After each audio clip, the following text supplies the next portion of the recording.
Hello नमस्कार, कशा आहात तुम्ही सर्वजण? अंजलीस रेसिपी आणि ब्लॉगमध्ये तुम्हा सर्वांचं खूप खूप स्वागत. ही फुलं पाहून तुम्हाला वाटत असेल की अंजली आज काय बनवणार आहे व कोणती रेसिपी आपल्याबरोबर शेअर करणार आहे. चला तर मैत्रिणींनो, मी एकदम नवी व स्वादिष्ट अशी ही रेसिपी तुम्हाला आज दाखवणार आहे. तर हे भोपळ्याची फुलं आहेत. आपण जो गोल भोपळा उपवासासाठी खातो तोच हा भोपळा आहे व त्याची ही फुलं आहेत. पंपकिन फ्लावर चटणी आज मी तुमच्याबरोबर ही रेसिपी शेअर करणार आहे. तर चला तर ही रेसिपी तुम्ही यूट्यूबवर नक्की पहा व तुम्ही ट्राय करून मला कमेंट सेक्शनमध्ये सांगा की ही कशी बनली आहे. तर याच्यामध्ये कचरा वगैरे असतो म्हणून मी हे सर्व स्वच्छ धुवून घेत आहे पाण्यानं व असं पाणी शिंपडून काढायचं आहे आपल्याला, म्हणजे फुलं एकदम सुकी निघतील. चला तर आपण हळूहळू असं पाणी काढून घेऊया त्याच्यामध्ये. मैत्रिणींनो, जर कोणी माझ्या यूट्यूब चॅनलवर नवीन असाल तर माझ्या चॅनलला सबस्क्राईब करा, लाईक करा, शेअर करा आणि कमेंट करा. याने काय होईल, मी जे असे नवनवे व्हिडिओ तुम्हाला अपलोड करेन त्याची नोटिफिकेशन्स तुम्हाला सर्वात अगोदर पोचेल व मला आशा आहे की माझ्या महाराष्ट्रीयन, तेलुगू सर्व गृहिणी माझे हे व्हिडिओ पाहत आहेत. चला तर मग अशी अनोखी चटणी आपण बनवण्यास सुरुवात करूया. यासाठी आपणास लागणार आहेत भोपळ्याची फुलं, पंपकिन फ्लावर्स स्वच्छ धुवून घेतलेले आहे तिथं मी. चला आता आपण सुरुवात करूयात.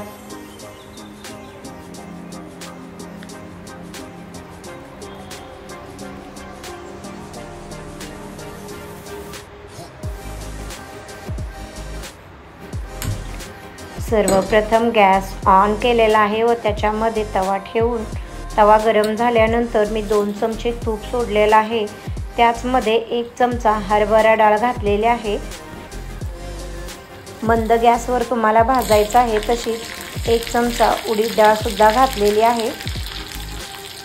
स्लो गॅसवरच भाजायची आहे. 1 चमचा धने घातलेले आहेत, 1 चमचा जिरे आणि ओलं खोबरं 2 चमचे व थोडी चिंच घातलेली आहे आणि 4 हिरव्या मिरच्या घातलेल्या आहेत. तुम्ही तुमच्या चवीनुसार मिरच्या घालू शकता.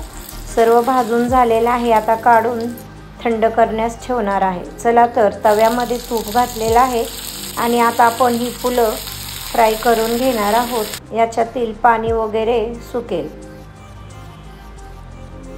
ही चटणी खूप टेस्टी लागते. तुम्ही नक्की ट्राय करा व हा व्हिडिओ तुम्ही एंडपर्यंत नक्की बघा.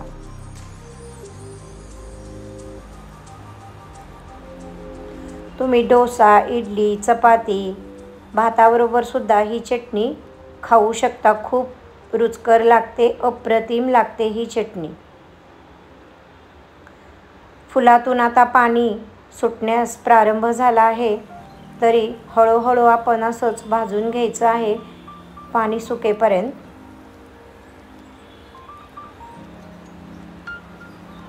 सुगंध खूप छान येतो आहे मैत्रिणींनो, अप्रतिम असा सुगंध येत आहे. तुम्हाला मी नाही सांगू शकत.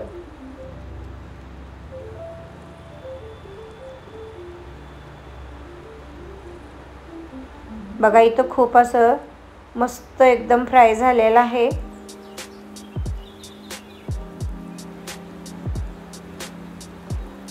सर्व पाणी सुकून ही भाजी, फुलं भाजी चटणी बनवण्यास तयार झालेली आहे. आता आपण याला काढून घेऊयात.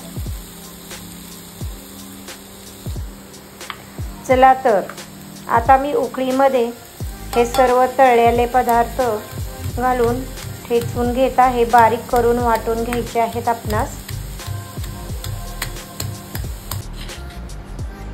बघा, खूप छान असं बारीक झालेलं आहे. आता आपण याच्यामध्ये फ्राय केलेली फुलं व मीठ चवीनुसार घालणार आहोत. मीठ घालून छान असं बारीक करून घ्यायचं आहे. तुम्ही हवं तर मिक्सरमध्ये सुद्धा बारीक करू शकता, पण एवढी टेस्ट येणार नाही म्हणून मी उकळीमध्ये बारीक करत आहे. चला, आता भाजी चटणी तयार झालेली आहे. आता आपण या चटणीस काढून घेऊयात व आपण टेस्टसुद्धा करूयात.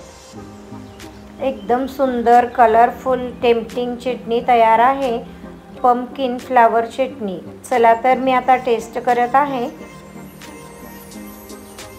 वा, खूप मस्त, एकदम मस्त चटणी तयार झालेली आहे. धन्यवाद.